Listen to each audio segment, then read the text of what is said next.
Hallo und herzlich willkommen zurück bei The British Pint. Mein Name ist Christoph und heute verkosten wir das Otter Ale, das ich vor gar nicht allzu langer Zeit gemacht habe. Und es kann deswegen sein, dass ich die Reihenfolge der Biere ein bisschen durcheinander bringe, wenn ich das veröffentliche, weil das schon fertig ist. Das Bier hat jetzt 2 Wochen warm gereift und dann 2 Wochen im Kühlschrank. Das ist typisch für die Biere, die ich untergärig braue, auch wenn das jetzt warm vergoren ist. Und damit hoffe ich einfach, die Hefe besonders gut abzusetzen. Also ein paar Daten zum Bier. Das hatte 11,4% Stammwürze, jetzt hat es 2,4% Restextrakt und das ergibt 4,6% Alkohol und das ist, glaube ich, eine ziemliche Punktlandung. Beim Abfüllen hatte das extreme Aromen nach Weißwein. Ziemlich präzise Weißwein. Das ist natürlich jetzt gleich anders, wenn ich das trinke und nicht nur da die Aromen in der Luft sind. Aber das fand ich schon sehr beeindruckend. Also ich denke, es ist doch sehr warm vergoren gewesen. Ich habe es nicht runtergebracht, es waren 22 Grad durchgehend. Und es kann sein, dass ich das, wenn ich das nochmal wiederhole, das eher bei 18 Grad machen würde. Dann füllen wir mal ein.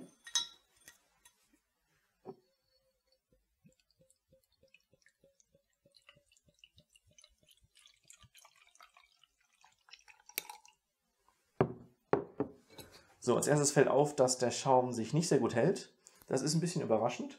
Bin mir jetzt nicht ganz sicher, woran das liegt. Ich hatte einen ähnlichen Effekt bei den schottischen Bieren und habe das auf die schottische Hefe geschoben, aber hier ist das ja jetzt eine andere Hefe. Also das ist die Saftlager S23. Die Farbe ist relativ gut, aber ich glaube, das Bier im Pub damals war noch ein Ticken dunkler. Von den Zutaten wäre das dann jetzt nicht so logisch, dass das viel dunkler ist, außer die kochen sehr lange. Kann auch einfach sein, dass das gefärbt wird. Das weiß man nie genau bei den englischen Bieren. Es ist ein bisschen trübe. Also die Biere werden wahrscheinlich auch davon profitieren, wenn sie ein bisschen länger sich absetzen. Aber wir verkosten jetzt mal. Also es riecht sehr, sehr fruchtig ästerig. Es hat eine ganz leichte Note von den East Kent Golding Post-Boil. Ja, die Weißweinaromen sind jetzt nicht so deutlich, wenn man hier die ganze Mischung auf einmal kriegt. Also das Weißweinige war wohl das flüchtigste Aroma und jetzt habe ich ein bisschen mehr von der Mischung. Dann probieren wir mal.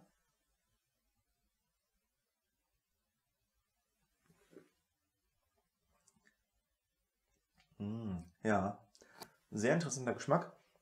Sehr voll, also eine gewisse Süße, die im Nachgang kommt. Man merkt ein bisschen den Postboy East Kent Golding, aber nicht viel, wirklich ganz dezent.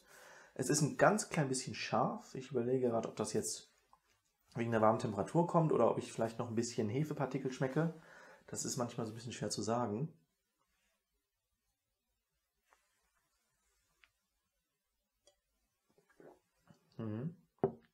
Ja, also die Süße, die am Ende übrig bleibt, ist ziemlich deutlich.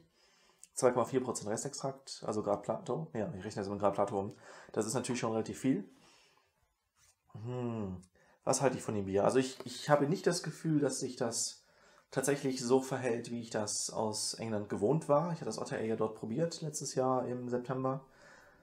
Da hatte das so ein ganz besonderes Mundgefühl. Also die Art, wie das sich im Mund anfühlte, war ganz besonders. Und ich hatte ja gehofft, dass das die untergärige Hefe wäre, die da so ein bisschen mitgemacht hat. Ja, schwer zu sagen. Also es schmeckt sehr lecker. Es ist karamellig. Es ist sogar ein 8% Karamellmalz. Also es ist schon recht deutlich. Es hat eine ausgeprägte fruchtige Note, die sowohl das so ja, leicht rosinige, was Karamellmalz auch hat, auch diesen Toffee-Charakter. Das ist schon nicht schlecht, aber es ist leider nicht dieses Abgedrehte, was ich ihr nachstellen wollte.